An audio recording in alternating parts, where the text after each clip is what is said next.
Good morning everyone केमन आछो सबाई आमार नतून चैनेले सबाइके वेलकाम एबं अनेक भालोबासा दिये भिडियोटा स्टार्ट करलाम। तो देखो घुम थेके छेले उठे गेछे और उठे खाबार निये बसे गेछे। जदिओ जुसटा कालके आना हयेछिलो तो आजके छेले बेर करे बसे आछे। तो ओ खूबई जेद धरछे जे आजके जुस दिये और ओई रुटी भिजिए खाबे। तो आमी ओके बारण करछिलाम किन्तु किछुतेई शुनछिलो ना और आमिओ तेमन ओके दिच्छिलाम ना। तो पाशे दुटो बिस्कुटेर पैकेट छिलो तो ओटा ओके खाওয়ার জন্য বলছিলাম।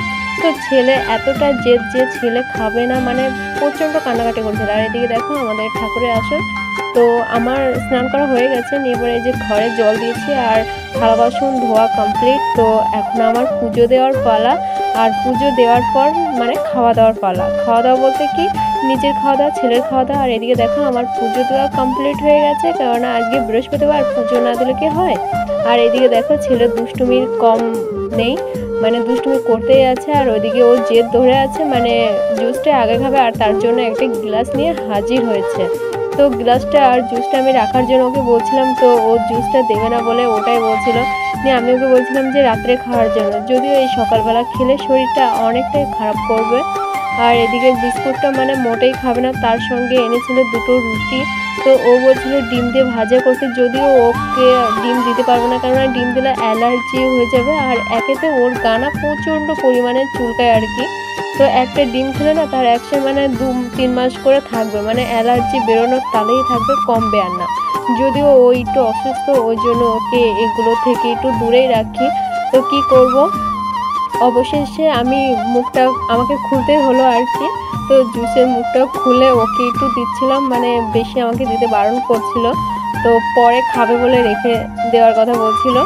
তো যাই হোক বাচ্চাটা আবার না খেয়ে থাকবে, তো মা বললো ওকে দিতে। তো আমি ওকে দিচ্ছিলাম আর আমি ওকে বলছিলাম যে বাবা এবার কি জুসটা রাখবো নাকি বিস্কুটটা।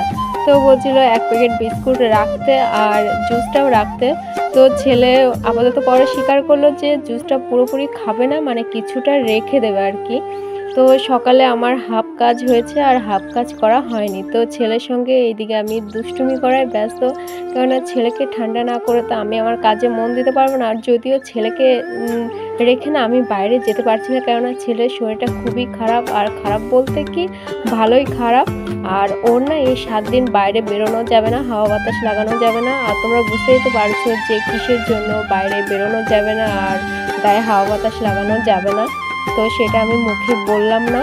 তো ওই জন্য আমারও ছেলের সঙ্গে থাকা আর বেশি না আমি ভিডিও করতে পারছি না। আর এদিকে মা রান্না করছে আর আমাদের জন্য দিচ্ছিল ভেন্ডি সেদ্ধ আর এদিকে করলা সেদ্ধ। তো ভেন্ডি সেদ্ধ আজকে আমি খেতে চাইছিলাম না, তবু দিচ্ছে, যদি খাই তো ভালো, না খেলে মা খাবে। আর এদিকে আমি রিলস বানানোর জন্য মানে রেডি হয়ে গেছিলাম। তো শাড়ি কিছু পরিনি আর ছেলে প্রচণ্ড কান্না করছিল আর কি।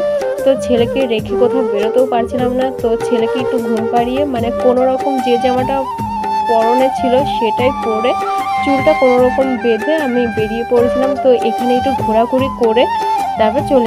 আর ছেলেকে আজকে স্নান করিয়ে বাইরে এনেছি, কেননা 7 দিন পূরণ হয়ে গেছে আর ছেলে ঘরেও থাকতে চাইছিল না। ওই জন্য ভাবলাম ছেলেকে একটু মাঠ দিয়ে ঘুরিয়ে নিয়ে আসে, আর দেখানোর মতো তো কিছু নেই, ওই জন্য ভাবলাম যে বাড়ির পেছনের দিকটা একটু ঘুরিয়ে নিয়ে আসি। তো ছেলে এসে বলছে ধানের গাছগুলো অনেকটা বড় হয়েছে আর মাঠগুলো না অনেকটা পরিবর্তন হয়ে গেছে। তো ছেলে বুঝতে পারছে যে অনেকটা দিন মানে ঘর থেকে বাইরে বেরোয় না, ওই জন্য ওর কাছে না একটু অন্যরকম লাগছে। আর ও মাঠে একটু ঘুরে ঘুরে দেখছিল, মাটিগুলো নেড়ে নেড়ে দেখছিল আর বলছিল যে মা বাইরের দিকটা কতটা সুন্দর আর ঘরের মধ্যে তুমি আমাকে আটকে রেখেছিলে। তো যাই হোক ছেলেকে নিয়ে আর বেশিক্ষণ থাকলাম না, নিয়ে পরে বাড়ির দিকে রওনা দিচ্ছিলাম। তো আমাদের ভিডিওটা কেমন লেগেছে অবশ্যই জানাবে, আর তার সঙ্গে লাইক, কমেন্ট, শেয়ার এবং সাবস্ক্রাইব করতে একেবারে ভুলবে না। তো আমার ভিডিও একটু বেশি বেশি করে দেখার চেষ্টা করবে। তো তোমাদের সঙ্গে আবার দেখা হচ্ছে, টাটা।